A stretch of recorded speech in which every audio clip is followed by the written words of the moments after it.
Spring is setting in across Labrador, but the ice here in Nain is still intact. It's in these seasons riders have to be the most careful.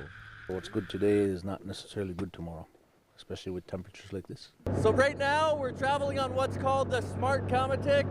Every second that this goes, it's measuring the ice depth. Joey Anatok collects the data with an onboard device. At the end, there's a map. Blue means the ice is thick, red means it's thin.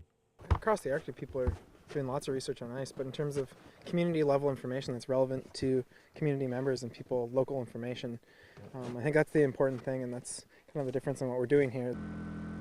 This is an ice monitoring station. A team checks it manually using stakes and heated wires. Just to give you an idea, I guess, of what the ice is doing every year. No information is no good, so it's always nice to have something. I mean, this year was a good year for the amount of snow on the ice, and it was overall was good for young seals to be born, as people are seeing them everywhere now. And this is a Smart Ice Buoy. It tells researchers how thick the snow and ice is and what the temperature of the water under the ice is. This uplinks every day, and we're able to use this with this information and the data from the sea ice stations, as well as satellite images, and they can analyze that all together to get a better idea of the ice conditions. Local knowledge, yes, but it's also for industry.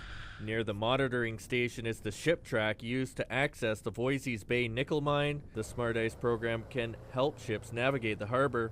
Lang says recently it did just that when a ship got stuck. We were able to tell the shipping industry exactly how thick the ice was and how thick it was along the track as we drove out to the ship. So they're able to use this in kind of forecasting decisions on how to move through the ice. Right now, people in the community can access the information, but there are plans to make it more accessible.